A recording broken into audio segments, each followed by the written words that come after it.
7 de la mañana, 14 minutos. Buena temperatura, negro, para arrancar este día jueves. 4 grados la temperatura. Estamos en el 27 de septiembre, que es el 270º, o sea, 270 del año calendario gregoriano y el 271º de los años bisiestos. Quedan 95 días para finalizar el año y hoy hay 4 grados de temperatura y 13 de máxima. Se anuncia 77 la humedad y mucha lluvia.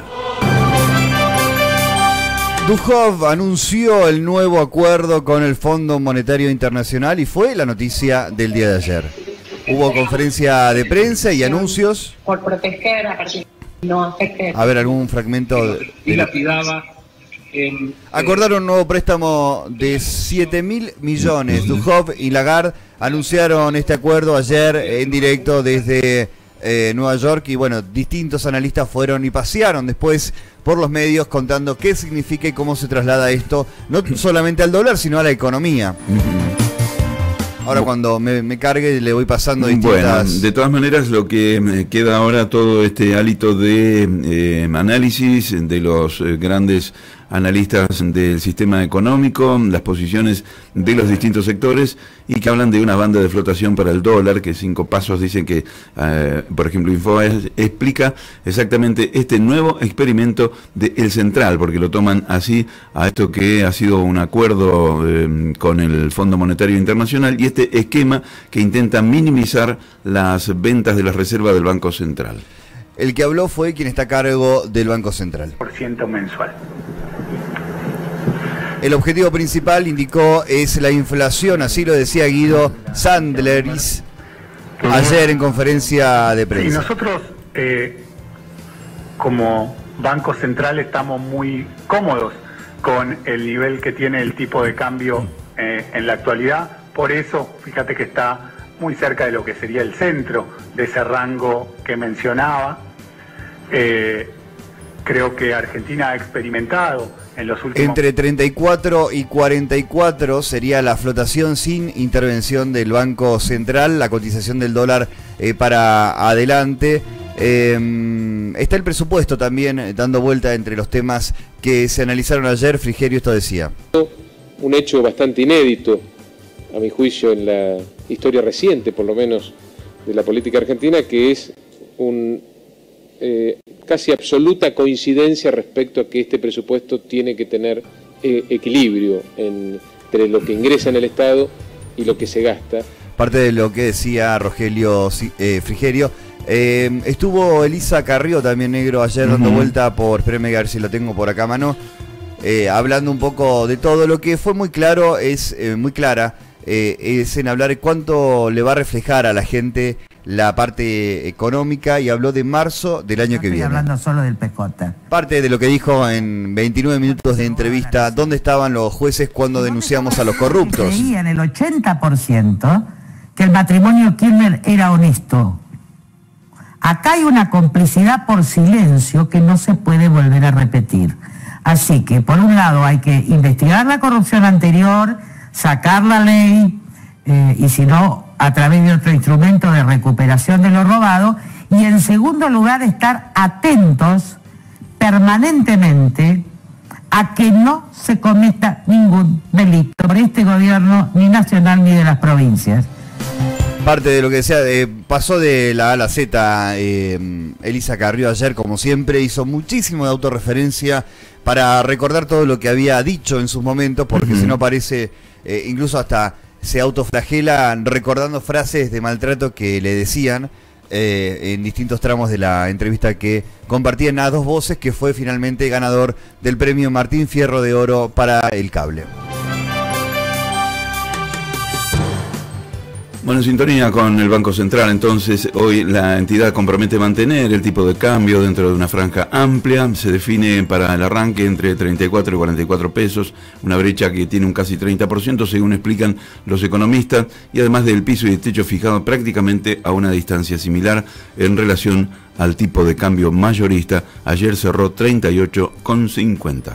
La nota internacional ayer era Trump en la ONU y Maduro, que además Venezuela dio una conferencia de prensa que transmitimos en vivo junto a La Voz de las Américas en las redes, justamente porque era había un grupo de periodistas internacionales con una agenda abierta a las respuestas. Bueno, parte de lo que decía Maduro: estoy dispuesto a estrechar la mano a Trump. Del miércoles con un enigma, la participación o no en la Asamblea General del presidente de Venezuela, Nicolás Maduro, y el mandatario estadounidense Donald Trump sorprendía con estas declaraciones. Si está acá y quiere reunirse conmigo, no estaba en mi agenda, pero si puedo ayudar a la gente, para eso estoy acá, decía Trump. A poco tiempo, Maduro compartía estas imágenes de él en el avión presidencial venezolano de camino a la sede de Naciones Unidas en Nueva York. Acudía con su esposa, a quien Washington había sancionado un día antes. Por la mañana, la Cancillería de Venezuela había emitido este comunicado en el que tildaba de belicista e injerencista la intervención de Trump en ese hemiciclo el martes. Sin embargo, y pese a acusar de intervencionista al gobierno estadounidense, Maduro se mostró conciliador ante la Asamblea. A pesar de todas las diferencias que pudieran considerarse abismales, el presidente de Venezuela, Nicolás Maduro Moro, yo estaría dispuesto a estrechar la mano del presidente de los Estados Unidos y a sentarme a dialogar sobre los asuntos. Lo está buscando hace mucho tiempo Maduro. No olvidemos que los Estados Unidos es el principal comprador de petróleo de Venezuela y lo sigue siendo el día de hoy, más allá de las críticas de Trump. Bien, allí estaba entonces este mandatario venezolano que ha hecho verdaderamente algo increíble con Venezuela, donde cada día más pobladores de ese bonito país, bueno, emigra hacia otros destinos. Estoy dispuesto a hablar con agenda abierta, dijo Maduro, en este diálogo que él entiende que es político para solucionar los conflictos de Venezuela. Ayer en Crónica Televisión, la verdad que hacemos un paseo por todo lo que pasó en la televisión, sobre todo informativa. Vamos desde La Nación, pasamos por TN, vamos a Crónica, C5N. Estuvo Ricardo Alfonsín en Crónica Televisión hablando del dirigente radical. Me gusta que no se cayó nada. En serio, y te digo más, el Partido Radical, dicen algunos, hay un gran malentendido histórico. Que empieza en el 45, digamos, asocian al radicalismo con la República, el Estado de Derecho, y está bien. Nosotros nacimos haciendo revoluciones armadas por la Constitución y por la ley. Pero somos la revolución del parque. Y aparecemos desde entonces como un poco descuidado con la justicia social o con la igualdad. El peronismo al revés, aparece como muy preocupado por las cuestiones sociales, por los trabajadores. Y no tanto por la institucional. Bueno, Ricardo Alfonsín ayer estuvo el video completo en nuestro sitio de internet vivoelbolsón.com.ar. También paseó por la televisión Facundo Moyano. De 27 proyectos de tarifas que finalmente, o 29, si mal no recuerdo, que finalmente, como hacían falta 2/3, porque no tenían dictamen de comisión, no se aprobó ninguno. Bueno, estuve presente, por lo tanto, ese uso de licencia sin goce de sueldo... Habló sobre todo de la agresión de los trolls en las redes sociales que lo afectan. Muy interesante la columna de Leuco, el paro, el golpismo, la cámpora, Ángel, que estuvo antes de en la televisión nacional de cable. Así es, nos gustaría escucharlo. ¿Lo tienen por ahí? Escúchalo. Así que, si usted me permite, arranco diciéndole que el peronismo atravesó culturalmente a la Argentina e instaló algunos aspectos positivos y otros absolutamente negativos.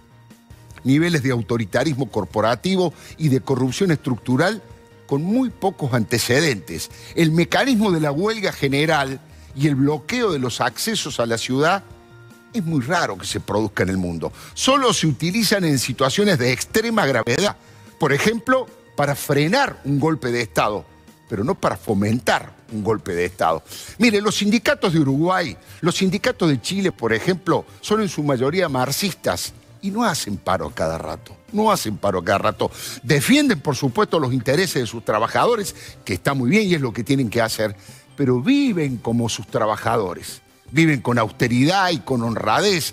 ¿Sabe qué pasa? Acá la mayoría de los dirigentes sindicales son millonarios y viven como reyes. Otra cosa que nos distingue del resto del mundo. Los jerarcas sindicales están atornillados a sus cargos en forma vitalicia. En general ganan siempre con lista única y bajísimo nivel de participación. Y hoy le hicieron el 4º paro general a un gobierno que le gustará o no le gustará, pero ha sido elegido legítimamente y ha sido ratificado en elecciones de medio tiempo, no hace tanto. Y apenas pasaron menos de 3 años de gobierno.